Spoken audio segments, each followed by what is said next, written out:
All right, welcome back to the Leeds View. It's the Leeds United Terrace Talk. We're here with Steve. We're going to be previewing the Watford game. We'll be looking back at the last game, talking about Rutter, talking about Summerville, and we'll talk about club versus country as well. First of all, Steve, how are you? All really good. Thanks, Mark. How are you doing? I'm good, thank you. It's nice to have the Championship back.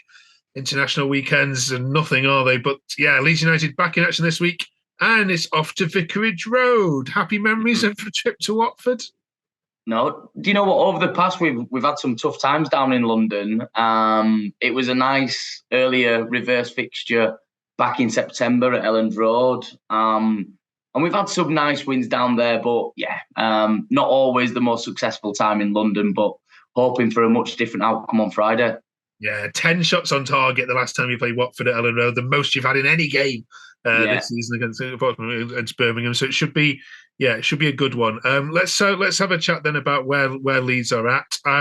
Do you worry that the international break is just going to interrupt that momentum? Sometimes it can happen on teams, can't it? That a team going well can suddenly find it yeah. hard to rediscover the form. Obviously, you've had a lot of players away because of how many internationals you have in your team. Do you have a concern that there's going to be a little bit of a stutter, especially Yeah, on Friday game? Yeah, it's always a little bit of a concern when you do have a break after just churning out, such positive results. However, I'm looking on the positive side. I think the break just can help, give the boys a little bit of free time to go relax. We've not had too many players go out on international duty, and so far those that have done so have done really well. So I think they're going to come back with a bit of confidence. Parker's probably able to just realign some of the tactics and tweak a couple of bits. So yeah, always a little bit of a worry when you have a break, but I'm hoping that it will be business as usual come Friday evening. Okay. Well, let's briefly talk about the Millwall game then, because Yeah, they made it hard for you, didn't they? It was a pretty tough watch that yeah. for a while, but thanks to Rutter again, with some nice intricate play, you find the breakthrough. So yeah, happy result for the result. Yeah, really good result. I mean, the game started very much, yeah, as we would probably expect, a few physical challenges. Millwall didn't really offer too much at all in that first half, so it was crucial that we got a goal. And Nyonto with, one of the best goals I've seen this season at Elland Road, if not the best. So yeah, a fantastic finish from him. As you've already said, Rutter was on song. Weirdly enough, though, we was getting a little bit frustrated in the stands because he was losing the ball here and there. And I think he even said it after the game. It wasn't his actual overall best performance, but if he's going to play quite poorly yet come out with 2 assists, let him do that all day long. But yeah, another clean sheet, another win. And yeah, it's probably give us a little bit of a psychological advantage being top over that international break, albeit it can be over by 3 o'clock come Friday when Leicester play at lunchtime. But yeah, it's nice to have us at top of the league for the first time this season. Yeah, so 16 assists now. So he leads the league in terms of assists, and oddly, nobody under the age of 24 has more assists than Rutter in any major domestic league in Europe. So he's an absolutely key player, isn't he? Yeah. And I think this is what he's needed this season is, he came in January last year, most expensive signing of our history, places a lot of pressure on such a young kid, especially in a relegation battle. And he just, the Premier League was just too fast paced for him. He needed a settle.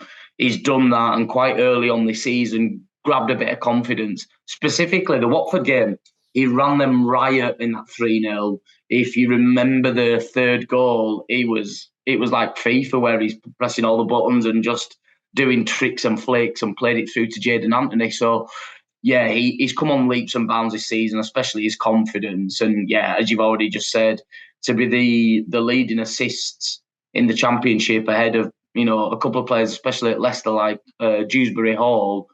Rutter's not taking set pieces as well, so all of his assists are coming from open play. So yeah, incredible performances and really really impressive.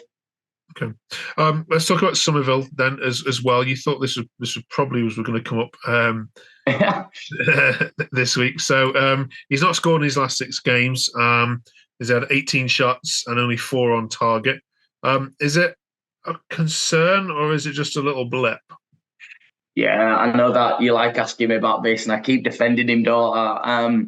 I think he's going to have a little bit more pressure on himself because just to go back a second with Rutter, he had a hernia op over this international break. So whether he plays at Watford and even against Hull on Monday is yet to be seen. So, some of the other boys are really going to have to stand up and be counted, and one of those will absolutely be Summerville.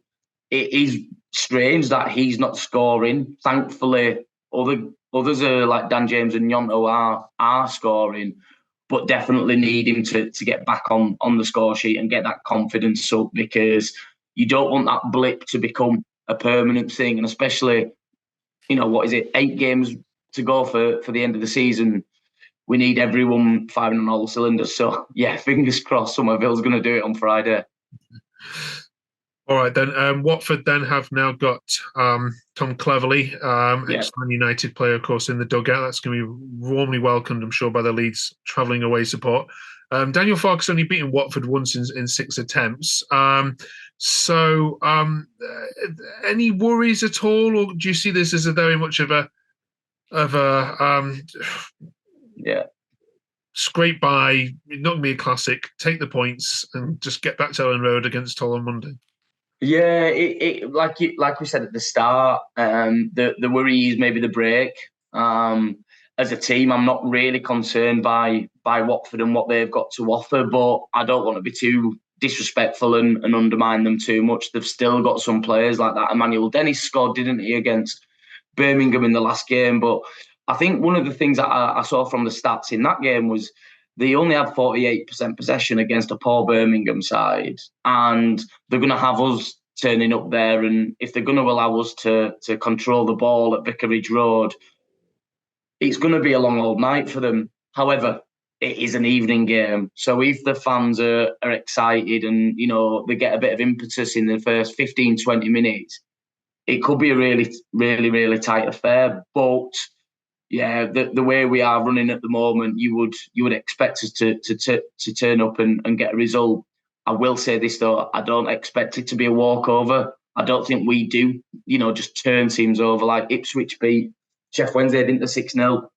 We only beat them 2-0. So I don't think we will go out there and just, be goals after goals. But we need to keep concentrated, hopefully get hold of the ball quickly and not give the fans at 8 o'clock too much to chant about, because everyone knows Friday night, everyone can go out, have a few beers, get the fans up for it. There's no hangovers to be had on the Saturday. So, yeah, hopefully it won't be a long old evening for us and a long old trip back to Leeds after that.